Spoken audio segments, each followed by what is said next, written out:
Hello दोस्तों, YouTube channel subscribe कर लें, क्लिक बेल आइकन को प्रेस कर दें ताकि नोटिफिकेशन आपको मिलते रहे जेबी सेबी और बैंक प्रमोशन के संदर्भ से।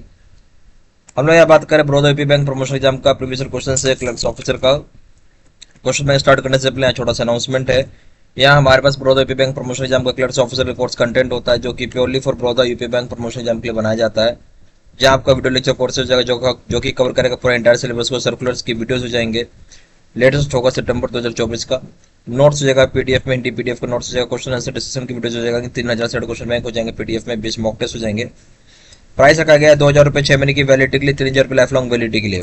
पहले सवाल बात है, which of the following is not correct as regard suspicious transaction report. बोलता कौन सी बात सही नहीं है यानी गलत है सस्पिशियस ट्रांजेक्शन रिपोर्ट के बारे में, वो आपसे पूछ रहे हैं। ये ऑप्शन है, the report has to be submitted to head office every month. Report को हर महीने हेड ऑफिस में सबमिट करना है।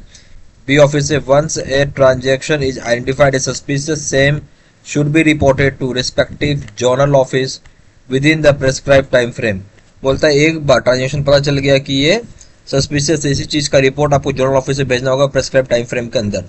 सी ऑप्शन है, branches should not put any restrictions on operations in the account where an STR has been submitted। Branches को कोई अधिकार नहीं है किसी प्रकार रिस्ट्रिक्शन डालने का ऑपरेशंस में जिस अकाउंट में STR सबमिट किया गया है।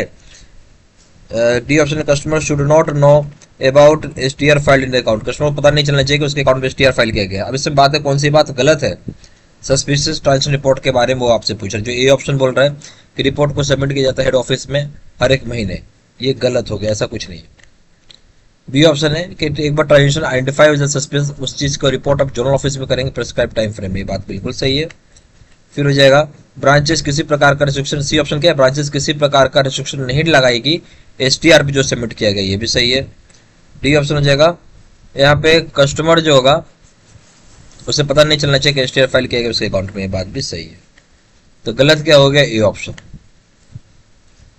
Question number 2, which of the following is not correct as regards monitoring of transactions in accounts of non government organisations NGO. बोलता है कौन सा ऑप्शन सही नहीं है जहां मॉनिटरिंग ऑफ ट्रांजेक्शन की बात हो रही है नॉन गवर्नमेंट ऑर्गेनाइजेशंस के अकाउंट को। ये ऑप्शन है, all accounts of NGO should be properly identified and complete correct data is fed into the financial system so as to have the accurate database of NGO accounts।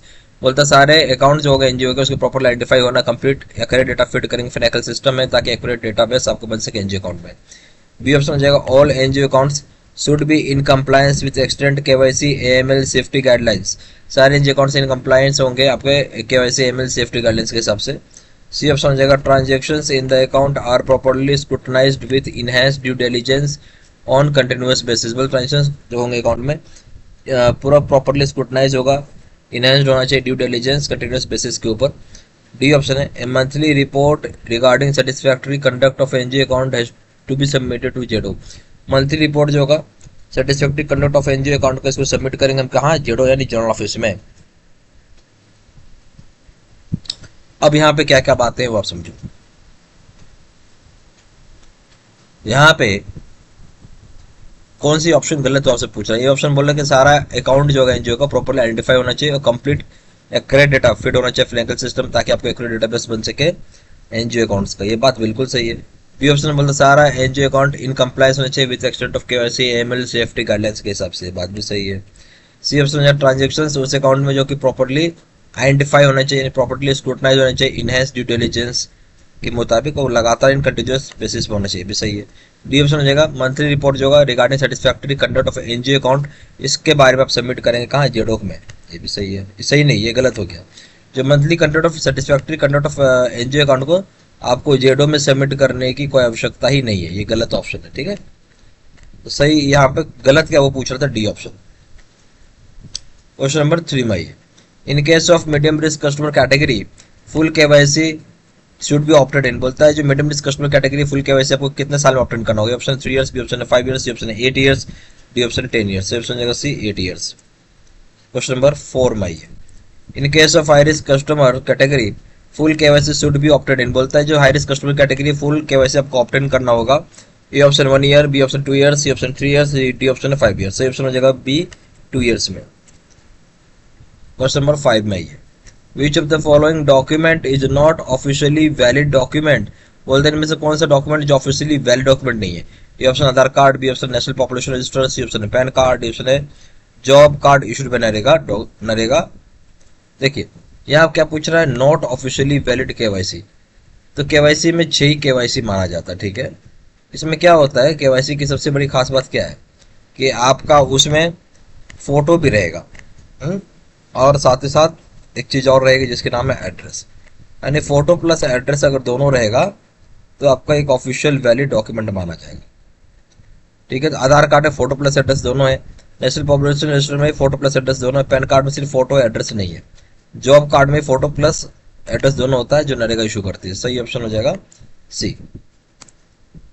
Question number 6 में ये the scheme code for opening a small saving account is scheme code क्या होता है जब आपको open करना small saving account. A option 105, B option 106, C option 161, D option है 190। सही ऑप्शन क्या हो जाएगा, सही ऑप्शन हो जाएगा आपका बी 106। क्वेश्चन नंबर 7 में ये in case of transaction carried by non customer that is walk in customer, customers identity and address should be verified if the transaction is equal and more than। बोलता है और कैसे transaction जो carry out किया गया non customer के द्वारा that is walk in customer के द्वारा, जहाँ कस्टमर का आइडेंटिटी और एड्रेस को वेरीफाई किया जाता है, जहाँ ट्रांजेक्शन इक्वल या more than. A option rupees 10,000, B option rupees 25,000, C option rupees 50,000, D option rupees 1 lakh. सही ऑप्शन क्या हो जाएगा आपका 50,000 रुपये से ज्यादा का होगा जो नॉन कस्टमर है, बेसिकली वॉक इन कस्टमर, किसी दूसरे ब्रांच का कस्टमर आपके यहाँ आया हुआ है तो कस्टमर आइडेंटिटी और एड्रेस दोनों वेरीफाई की जाती है। अगर अमाउंट इक्वल टू या मोर देन 50,000 रुपये से का होगा तो C option. Question number 8 in case of a small account maximum credit in a financial year should not exceed. बोलता है कि अगर एक ऐसा स्मॉल अकाउंट में मैक्सिमम क्रेडिट एक फाइनेंशियल में कितना होना चाहिए, कितना से ज्यादा नहीं होना चाहिए। A option 110,000, B option rupees 10,000, B option rupees 50,000, C option rupees 1 lakh, D option rupees 10 lakh.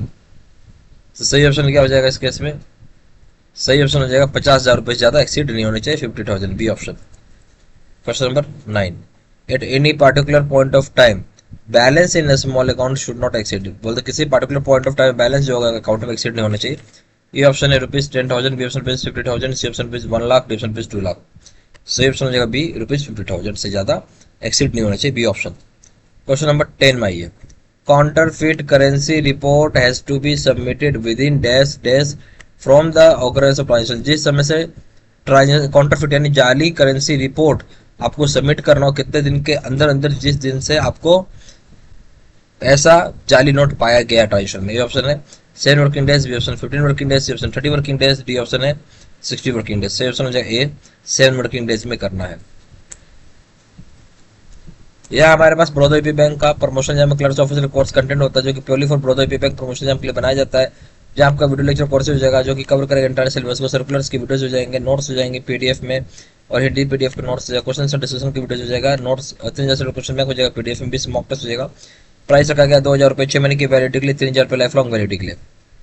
जहाँ जानकारी के लिए व्हाट्सअप कर सकते हैं, नंबर हो जाएगा 4x9685127 या फिर वेबसाइट पर जाकर डायरेक्टली ऑर्डर प्लेस कर सकते हैं। वेबसाइट हो जाएगा www.jbsstudymail.com, email ID है 6793@gmail.com। सारी इन्फॉर्मेशन मैंने इसी वीडियो के डिस्क्रिप्शन बॉक्स में डाल दिया। Thank you very much.